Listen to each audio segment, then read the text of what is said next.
अगर जंग के मैदान की बात की जाए तो इसमें पाक फिजाइया लीड करेगी और उसको चीन की मुकम्मल सपोर्ट हासिल होगी। उसके बाद पाकिस्तान की ज़मीनी फौज एडवांस करेगी और सब पुलिस स्टेशन और पुलिस की गाड़ियों को नजर आतिश किया गया। सरकारी अफसरान के घरों को आग लगाई गई। दहशतगर्द असले के साथ साथ एक पुलिस वैन भी साथ ले गई। यानी हिंदुस्तान का एक दफा फिर आम बलोचों पर हमला। आज शाम को फितनाउल हिंदुस्तान के 20 से 30 दहशतगर्द मोटरसाइकिलों पर सवार होकर सोराब शहर के बाजार में दाखिल हुए, शहरियों को निशाना बनाया। सोराब का इलाका जो है ये खुजदार के करीब बनता है।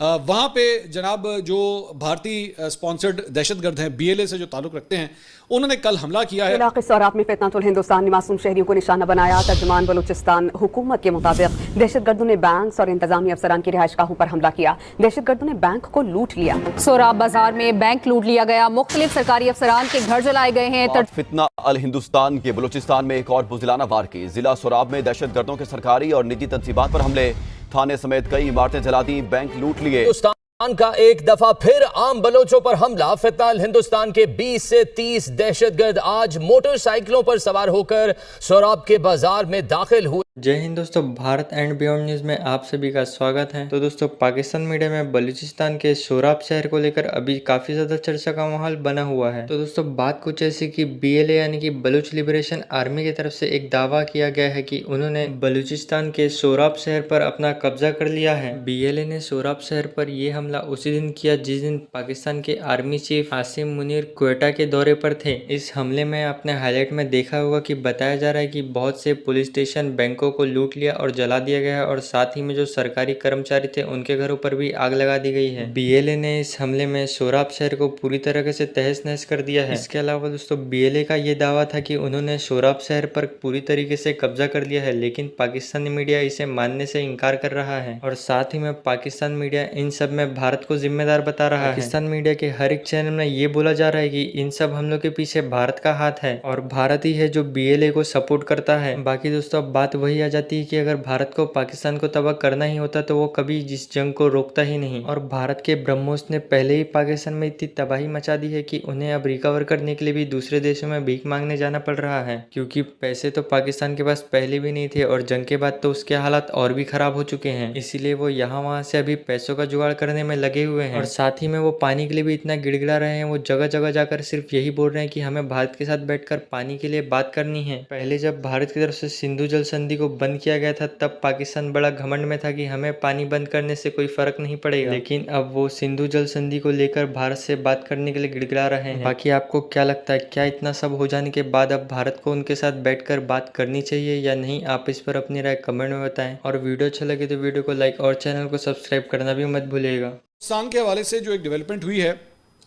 वहाँ पे इलाका है सोराब का, और ये सोराब का इलाका जो है ये खुजदार के करीब बनता है। वहाँ पे जनाब जो भारतीय स्पॉन्सर्ड दहशतगर्द हैं, BLA से जो ताल्लुक़ रखते हैं, उन्होंने कल हमला किया है और वहाँ पे उस शहर के मुख्तलिफ एरियाज़ के ऊपर जो हमला किया गया। वहाँ पे एक बैंक को भी लूटा गया है और वहाँ पे जो इंतज़ामी अफसर हैं उनकी रिहाइशगाह के ऊपर जो है वो हमला किया गया है और रियासती रिट को बेसिकली चैलेंज करने की जो है वो ये कोशिश थी।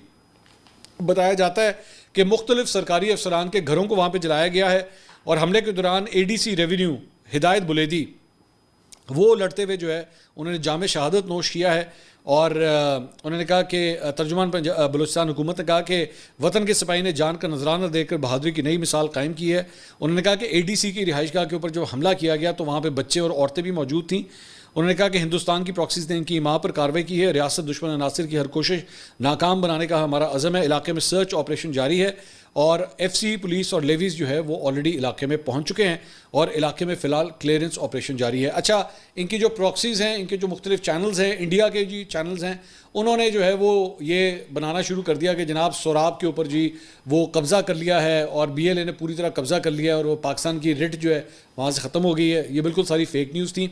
वहाँ पे पूरी तरह जो है वो पाकिस्तान की पुलिस, पाकिस्तान की सिक्योरिटी फोर्सेस जो है उस इलाके में पहुँच गई हैं। ये बेसिकली करते क्या है, ये जहाँ पे देखते हैं ना कि किसी जगह पे ऊपर नफरी कम है या सिक्योरिटी लेवल्स जो हैं वो थोड़े से डाउनग्रेडेड हैं, तो वहाँ पे जाके हमला करते हैं और हमला करके सबसे पहले जो है वो अपने सोशल मीडिया के ज़रिए जो है वो ये खबर फैलाने की कोशिश करते हैं कि ले जनाब हमने तो कब्ज़ा कर लिया इस इलाके के ऊपर, जबकि ये हकीकत नहीं होता। ये बेसिकली दहशतगर्द होते हैं जो चंद घंटों की कार्रवाइयाँ करते हैं, लेकिन जैसे ही वहाँ पर नफरी पहुँचती है तो ये भाग भूग जाते हैं। तो जाफर एक्सप्रेस के अंदर भी इन्होंने यही किया था। जाफर एक्सप्रेस में भी इन्होंने झूठ बोले थे कि जनाब पता नहीं 250 के 260 के 270 हमने फौजी जो जवान हैं उनको शहीद कर दिया, जबकि वो सारी फेक न्यूज़ थी, ऐसा कुछ भी नहीं था। तो ये एक प्रोपेगेंडा वॉर है और इस प्रोपेगेंडा वॉर के अंदर जो है इंडिया पूरी तरह जो है वो इनका साथ भी देता है। नाज़रीन इकराम, 31 मई 2025 पाकिस्तान में हफ्ते के दिन का आगाज़ हो चुका है। रात गए इंतहाई अफसोसनाक एक खबर हमें मौसूल हुई है और बलूचिस्तान में रात गए हौलनाक सानहा हुआ है।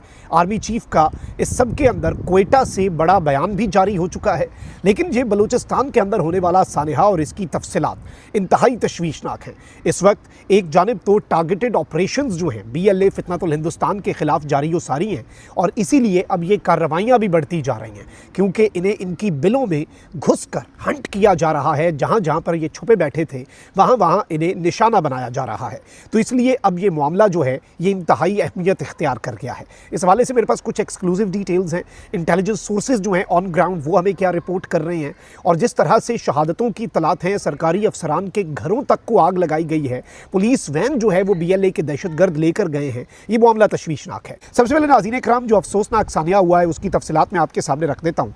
बलूचिस्तान का ज़िला सोराब है, उसमें फितनतुल हिंदुस्तान BLA के दहशतगर्दों ने बैंक और सरकारी अफसर के घर पर हमला किया और additional deputy commissioner ADC revenue जो हैं हिदायत बलीदी, ये दहशतगर्दों से लड़ते हुए शहीद हो गए। तर्जुमान बलूचिस्तान हुकूमत शाहिद रिंद के मुताबिक सोराब में बैंक और इंतजामी ऑफिसर की रिहाइश गाह पर हमला रियासती रिट चैलेंज करने की मज़मूम कोशिश है। सोराब बाजार में बैंक लूटा गया और सरकारी अफसरान के घरों को भी जलाया गया। यानी एक जानिब तो सिर्फ बैंक नहीं लूटा गया बल्कि जो सरकारी अफसरान हैं उनके घरों को आग लगाई गई है, उनके घरों को नजर आतिश किया गया। तर्जुमान ने कहा कि हमले में ADC रेवेन्यू हिदायत बलीदी ने लड़ते हुए जामे शहादत नोश किया। वतन के सिपाही ने जान का नजराना देकर बहादुरी की नई मिसाल कायम की। ADC रिहाइशगाह पर खवातीन और बच्चे भी मौजूद थे और इन्होंने रिहाइशगाह को उनकी जब आग लगाने की कोशिश की, सरकारी अफसर की जो एडिशनल डिप्टी कमिश्नर रेवेन्यू थे, उनकी रिहाइशगाह को जब दहशतगर्दों ने आग लगाने की कोशिश की तो उन्होंने उन्हें कन्फ्रंट किया। अब वो अपने घर के बच्चों को और अपनी औरतों को तो इस तरह घर के अंदर जलता हुआ नहीं छोड़ सकते थे, तो उन्होंने बहादुरी का मुजाहरा किया और दहशतगर्द जो सफ़ाक कातिल हैं, जो कि अब सॉफ्ट टारगेट्स तक को निशाना बनाने से बाज नहीं आ रहे, जो खुशदार में मासूम स्कूल के बच्चों की वैन तक को निशाना बना सकते हैं, उन दहशतगर्दों से ये बहादुर सपूत जो है वतन का ये लड़ा और लड़ते हुए शहीद हुआ। तर्जुमान बलूचिस्तान हुकूमत के मुताबिक भारत की प्रॉक्सीज़ ने भारत की ईमा पर यह कार्रवाई की ताकि रियासत दुश्मन अनासर की जो ये कोशिशें हैं ये मुकम्मल तौर पर पाकिस्तान जो है उसे डिस्टेबलाइज ये कर सके। लेकिन इस सब के अंदर इन्होंने ये कहा है कि हम इस सब में FC और पुलिस और नेवीज़ जो हैं वो इलाके में पहुँच चुके हैं, इलाके में सर्च ऑपरेशन जारी है और ज़िला इंतज़ामिया के मुताबिक सोराब में मुसल्लह अफराद ने पुलिस स्टेशन पर हमला करके उसे भी आग लगाई है। अब नाज़रीन इकराम, ये जो सूरत हाल है इसमें मेरे पास जो डिटेल्स आई हैं वो मैं आपके सामने रख देता हूँ।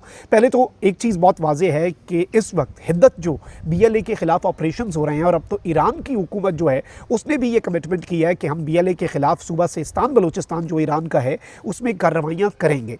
अब इस सारी की सारी सूरत हाल को अगर आप समझें और एक ब्रॉडर पर्सपेक्टिव में देखने की कोशिश करें तो बहुत सी चीज़ें हमारे सामने क्लियर हो जाती हैं।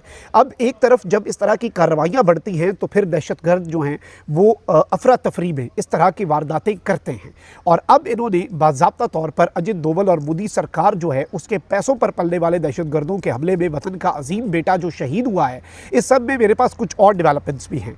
और सोराब हमले में ये बताया जा रहा है कि फितनतुल हिंदुस्तान BLA जो है उसके 5 दहशतगर्दों को वासिले जहन्नुम भी किया गया और इसमें जो ADC शहीद हुए हैं वो तो फिर जारी बात है एक अफसोसनाक अमर है और इसमें जो घरों को जलाया गया है, दुश्मन की दीदा दिलेरी देखें। अब यहाँ पर मैं आपको ये बताऊँ कि नेशनल बैंक को लूटा गया, पुलिस स्टेशन और पुलिस की गाड़ियों को नजर आतिश किया गया, सरकारी अफसरान के घरों को आग लगाई गई, दहशतगर्द असले के साथ साथ एक पुलिस वैन भी साथ ले गई, यानी पुलिस स्टेशन पर हमला करके पुलिस स्टेशन को आग लगाई और पुलिस वैन और पुलिस का असला भी साथ ले